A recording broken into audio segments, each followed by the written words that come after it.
Jason was a 33-year-old sushi chef working at a small seafood and sushi bar in Old Lyme, Connecticut. The restaurant was small, the way you would expect a mom-and-pop shop to look. The lunch rush had started to die down. Jason was behind the sushi counter preparing orders, trying to power through the last of the lunch rush hour. But then a unique customer approached. What began as a standard interaction escalated quickly. The customer was a classic male Karen, a Kevin if you will, entitled and argumentative right out of the gate. Jason's patience was thin and worn, spent putting up with everything else during the rush. He was overdue for a well-earned break and couldn't take much more pressure from customers. Kevin verbally attacked Jason, his character and work ethic. Not a good persuasive strategy in my opinion, if you are trying to get something. With Jason's short temper getting shorter, he finally snapped and actually grabbed a sushi knife he had been using to prepare meals and turned it on the customer. For community guideline purposes, the knife has been magically changed into a bouquet of flowers. I hope you enjoy our artistic, modification. Kevin didn't think anything of it until Jason actually slashed at them, making contact and slicing a deep cut in his arm. And then it was on. The two attacked each other and wrestled for the weapon, blood dripping on the floor in both combatants. But somehow, like some kind of 80s soap opera plot twist moment, Kevin got a hold of the knife from Jason and turned it on him instead. Right there, in the mom and pop sushi restaurant, at the tail end of a lunch hour in the middle of the work week, to the horror of the rest of sushi lovers, Kevin, who started it, also ended it by stabbing the sushi chef with his own knife. Jason died on the floor of the restaurant he worked at every day. No one came out of this unharmed.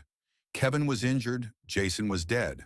And those who witnessed the event, co-workers, patrons, were left traumatized by something that was both unpredictable and unimaginable. OSHA did in fact investigate this workplace fatality as per protocol, but their hands were tied. The agency exists to enforce workplace safety standards, fall protection, machinery guarding, hazard communication, not the unpredictable violence of human behavior in public spaces. As a result, there were no citations and no fines. Nothing on paper was out of compliance. As crazy as this situation is, it does from time to time occur.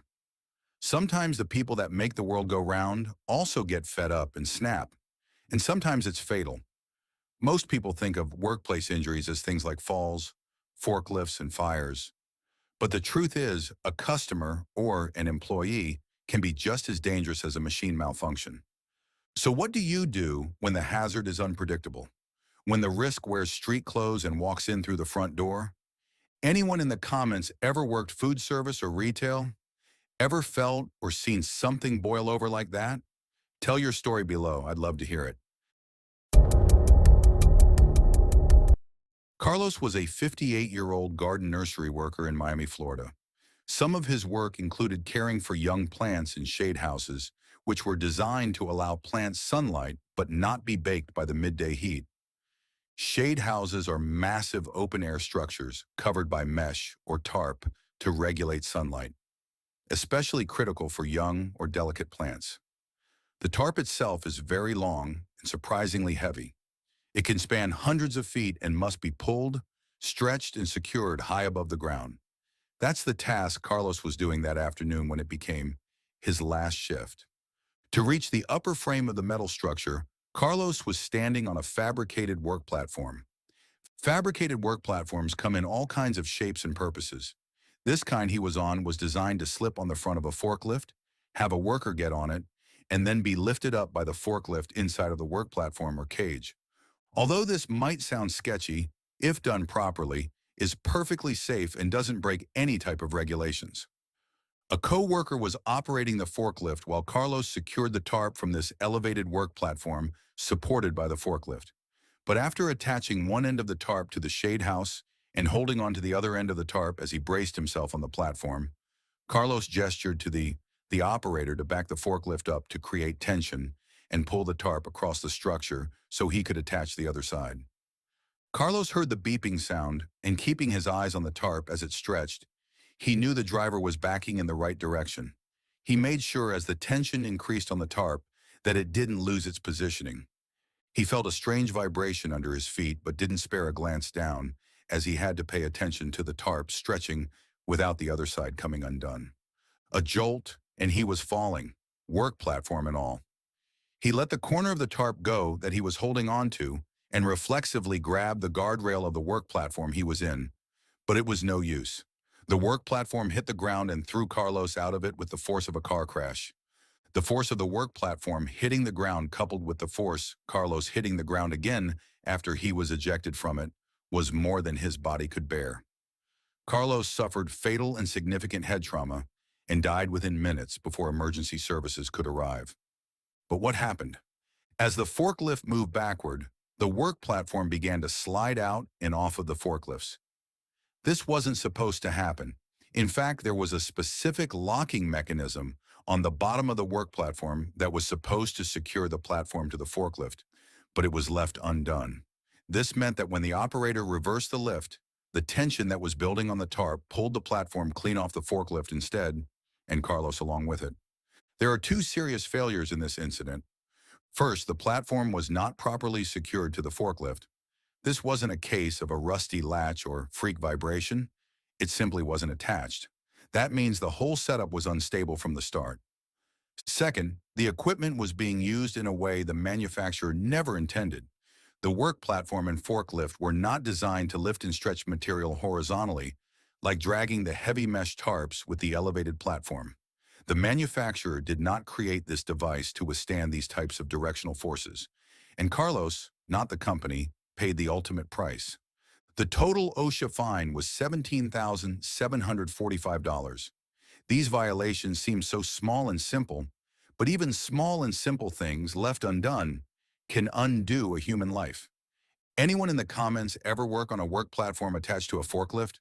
I hope you check the connection each time. Franklin was a 43-year-old concrete worker in Miami, Florida. He did specialty concrete pours for unique and complex projects. Today, he was assigned work at the Metro Mover line in downtown Miami, helping to pour an elevated structure over the active rail line. Kinda crazy, right? This wasn't your average sidewalk pour. They were building over an active transit system. The Metro Mover is a fully automated electric train with no driver in a chair looking through a window. It just moves forward according to its automated program. This was nice if you needed to use the train and expected punctuality, but maybe not so nice if you needed it to stop suddenly in an emergency. It was the midnight shift when Franklin went up in a boom lift. A boom lift is a type of work platform that could carry a man and then reach up to heights that ladders and scaffolding couldn't get to as fast. He was working on the underside of the new elevated structure, 50 feet off the ground. His task that night was to remove formwork, the wood and metal structures that shape poured concrete until it hardens into its final shape. The boom lift extended him up into the sky, alone in the bucket. His lights were on, his reflective vest was securely zipped up, and he was visible. This is the situation Franklin found himself in during his very last shift. And then, without warning, the automated train arrived, right on time. But the problem was it had no driver, and the internal sensors were just not equipped to detect something and someone like Jason and his boom lift. The Metro Mover train made contact with the base of the boom lift and rocked the machine violently off balance. The impact sent the entire lift tipping. Franklin was catapulted 30 feet out of the bucket and into the darkness. He hit the ground with brutal force, resulting in multiple fractures and internal injuries. He didn't survive. Another worker was also injured and taken to the hospital. It's easy to ask how this could happen, but not as easy to answer. According to the report, the boom lift had been positioned over or near the Metro Mover tracks, active tracks. That night, the train was running as scheduled. But the question is, was that schedule communicated to the crew? Was the job timed correctly to avoid train traffic? Was anyone assigned to coordinate with the transit system? Strangely enough, there were no citations issued or fines assigned. Somehow the company wasn't found at fault on any particular point, despite the intense crash, injuries, and death. I'm just as surprised as you are. This raises some interesting questions. What should have been in place? A spotter or a better job hazard analysis? A train system shutdown? A barrier? A clearance zone? It seems like everyone gave a unified shrug and moved on. Franklin shouldn't have had to calculate whether the train was running. Someone else should have made damn sure he was clear before he ever left the ground. If you've ever worked near transit or automated systems, you know how fast things can go from routine to lethal. Franklin fell from the sky because two systems overlapped, a concrete job and a silent train, and no one stopped to ask what would happen when they met. It makes me wonder if there have been other deaths or injuries from automated machines like this that haven't been reported. So I'll ask you, have you ever worked over or near active transit lines? What protocols were in place and were they enough? Drop it in the comments. Let's make sure stories like Franklin's don't keep repeating.